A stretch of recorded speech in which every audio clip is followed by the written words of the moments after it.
Arena bola sepak negara pada Jumaat digemparkan dengan perkabaran kes positif COVID-19 membabitkan skuad Negeri Sembilan.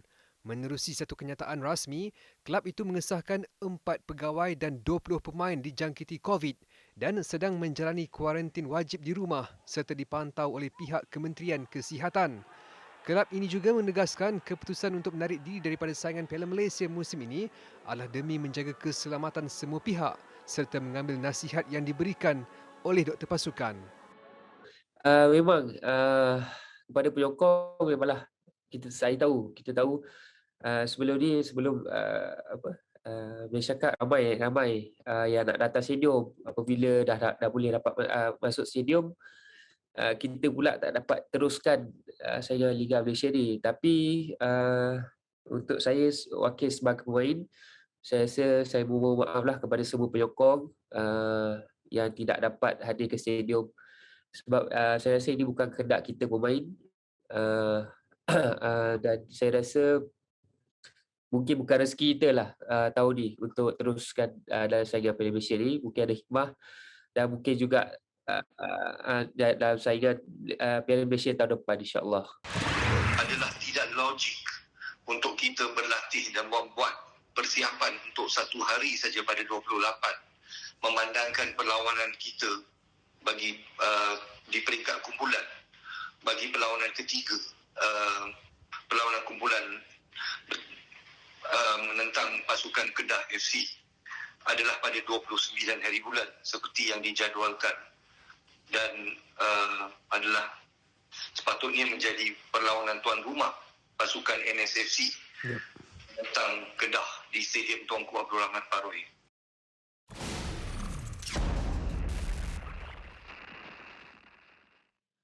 Baik, ia ibarat bom jangka. Dah meletup. Penyokong-penyokong Negeri Sembilan baju semua dah boli. So, tak boleh nak pakai. Kita bersama dengan Zuhaimi Zainal Azam untuk kita perincikan tentang keadaan yang menimpa pasukan Negeri Sembilan FC. Zul, okey Zul, boleh cerita Zul? Boleh Akbar, silakan. Baik Zul, tadi kita nampak Zakwan okey, steady, memberikan kenyataan mewakili pemain-pemain, mohon maaf kepada penyokong-penyokong Negeri Sembilan. Tapi nak tahu juga bagaimana keadaan ketika inilah 20 pemain dan juga 19 pemain tolak Zakwan dan juga 4 pegawai pasukan yang positif COVID-19 ni. Akbar, sebelum tu sebagai penyokong setia Negeri Sembilan, apa perasaan anda? Sedih, kecewa tapi redha. Itu yang terpaksa diterima oleh penyokong Betul. Negeri Sembilan dan menjawab pada persoalan Akbar bagaimana kondisi pemain dan juga pegawai yang terlibat.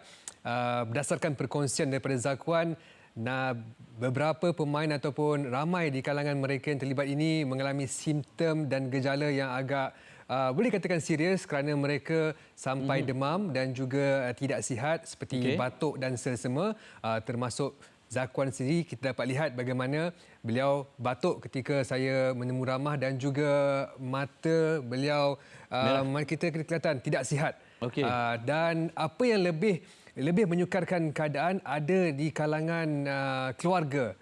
Para pemain juga sudah dijangkiti COVID-19 ataupun terlibat dengan ataupun positif kes COVID-19. Dan ada yang saya difahamkan, ini antara perkongsian daripada Zakwan, ada juga pemain, isteri kepada pemain yang sedang mengandung pun sudah dijangkiti kes positif COVID-19. Jadi saya rasa keadaan yang belum stabil dan agak membimbangkan kita sebagai peminat ataupun warga sukan tanah air. Okey, apa yang Zul kongsikan itu sangat mengejutkan. Berita baru yang boleh dikatakan sebagai antara kes yang menimbulkan rasa bimbang di kalangan peminat bola sepak seluruh tanah air. Betul. Melibatkan keluarga dan juga isteri yang mengandung. Cuma kita nak tahu juga, kalau Zul ada dapat selidik dan korek-korek lagi, macam mana kes ini boleh mula menular? Siapa mungkin yang boleh Zul sebutkan mungkinlah?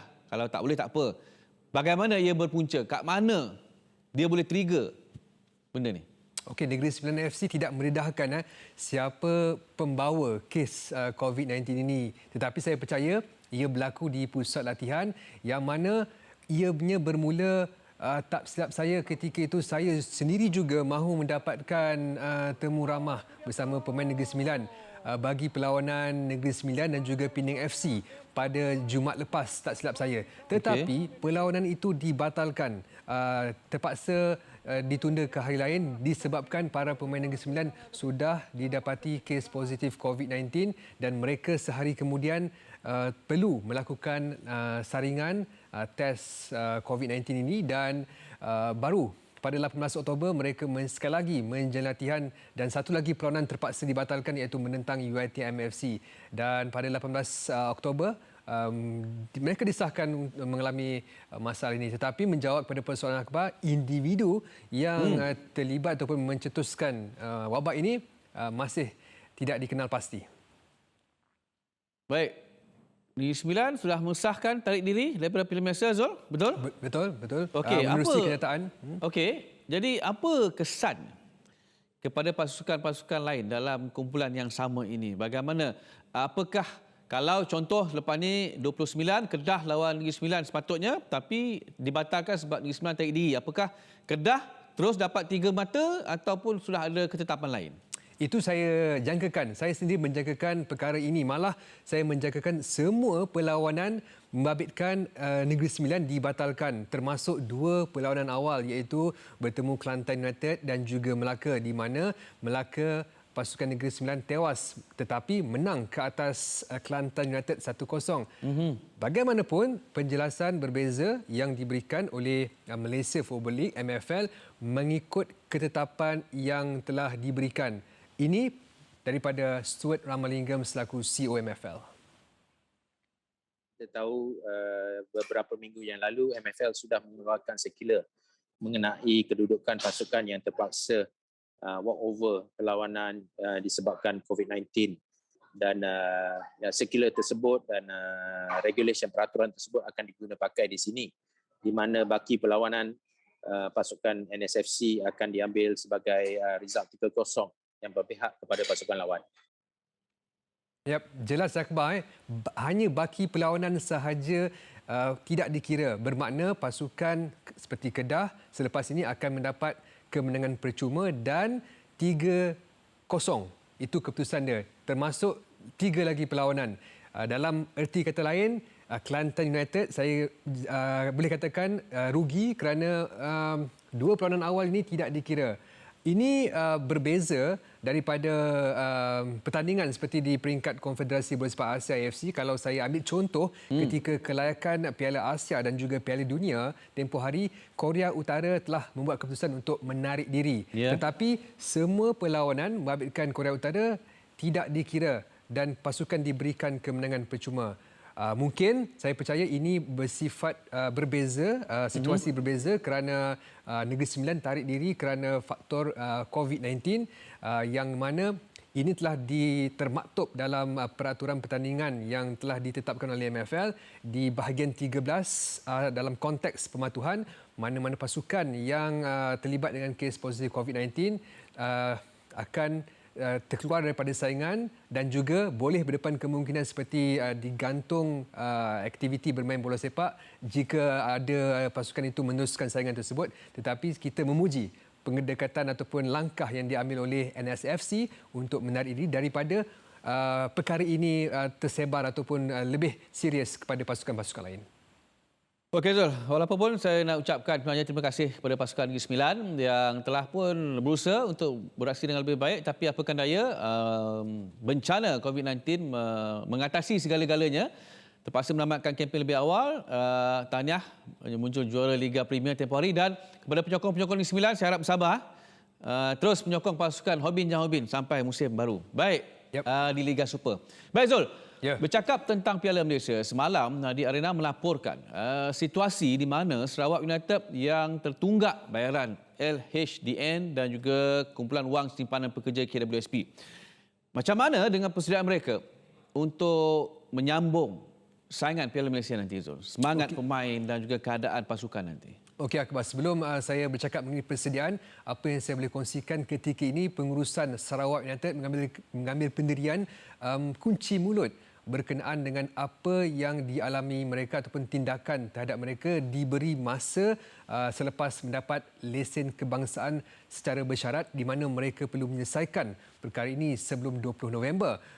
Tetapi berdasarkan apa yang dikongsi oleh para pemain, saya mendapati mereka seperti terganggu dengan masalah ini walaupun mereka secara dasarnya tidak mengakui mengalami masalah tunggakan gaji ataupun pembayaran seperti LHDN dan juga KWSP sebagainya.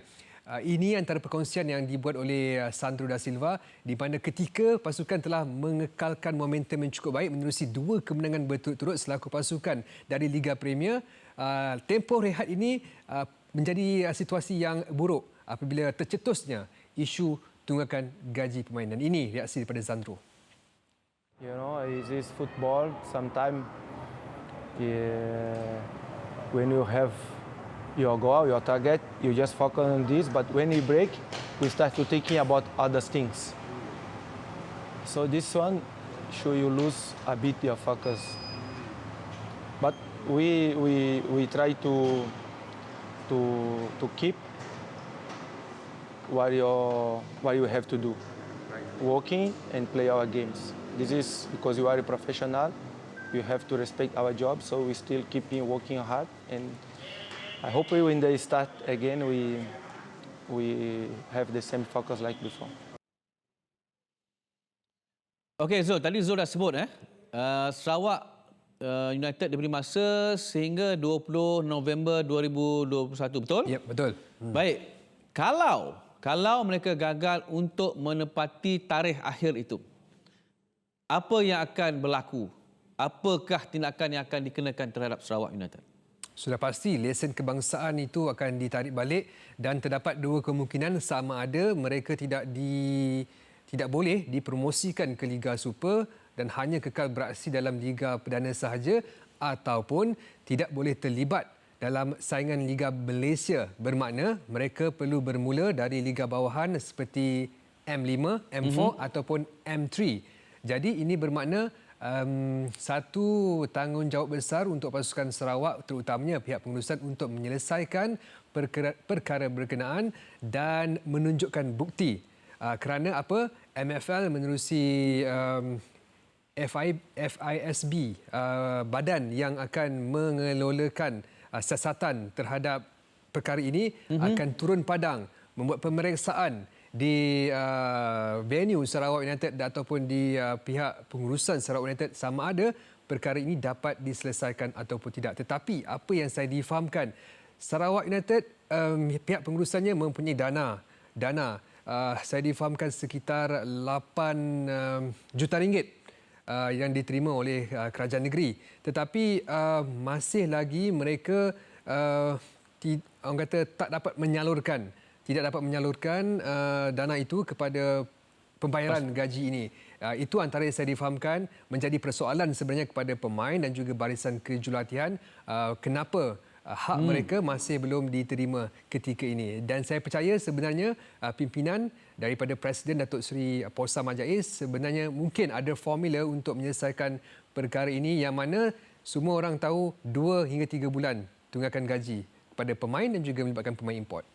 Wow, okey, kita harapkan masalah ini akan selesai. Cuma Zul, ironinya, 2 pasukan yang kita bincangkan ini adalah juara Liga Premier dan naib juara Liga Premier musim ini, Zul.